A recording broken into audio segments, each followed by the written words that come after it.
Halo, ketemu lagi dengan saya Dr. Rudi Hartono. Ini ada pertanyaan dari Ibu Ujik nih. Bagaimana dokter mendiagnosis anaknya itu alergi susu sapi? Karena tiap kali anaknya minum susu sapi, mencret, dokter anaknya bilang alergi susu sapi. Nah ini kayak ujian aja nih. Aduh, pusing saya nih mau jawabnya gimana. Nah ini saya terangkan dulu ya, cara kerja dokter itu di seluruh dunia tuh sama ya. Ada 3 nih cara kerjanya. 1, tanya jawab yang mendetail. Nah tentu aja disesuaikan dengan teori ya. Nah kedua, pemeriksaan fisik yang baik.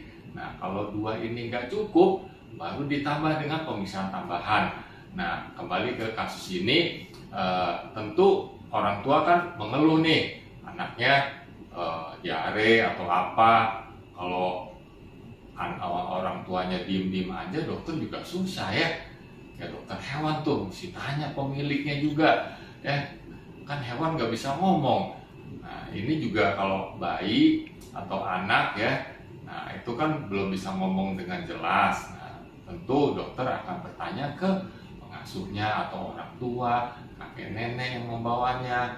Nah tentu ada keluhan. Nah ini diare. Nah ini tentu disesuaikan dengan umurnya juga. Nah kalau di bawah 6 bulan kan baru dapat ASI atau susu formula.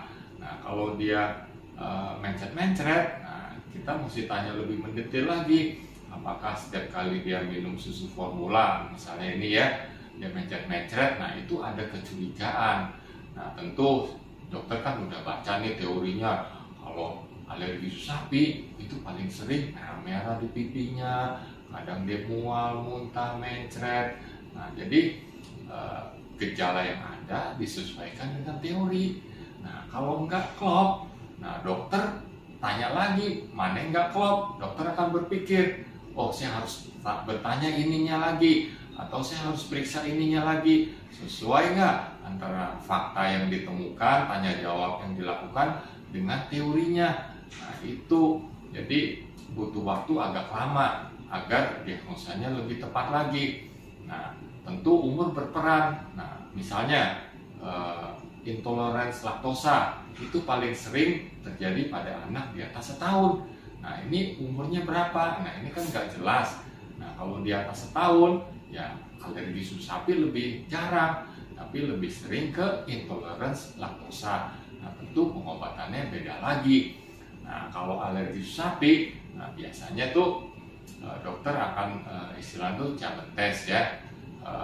Istilahnya, misalnya dia minum susu sapi, ya kita stop dulu susu sapinya, ganti dengan susu yang hipoalergik, yang khusus alergi. Nah begitu sudah sembuh, kita kasih susu sapi lagi. Dia mencret nggak? Kalau dia mencret-mencret, ya dugaan makin kuat. Kita sembuhkan dulu, kita bisa tes nih khusus alergi susu sapi atau enggak. Ya bisa dites tempel di punggungnya khusus alergi sapi, atau dites gores. Tapi syaratnya anak dalam keadaan sehat ya, tidak alergi. Nah begitu juga kalau intoleransi laktosa, susunya kita stop, kita kasih susu soya. Begitu dia udah sembuh, kita kasih susu lagi. Nah kalau dia alergi, ya dugaan kita makin kuat. Nah jadi begitu ya cara dokter untuk mendiagnosis suatu penyakit. Begitu juga dengan penyakit yang lain, step-stepnya begitu. Semoga dapat menjawab ya.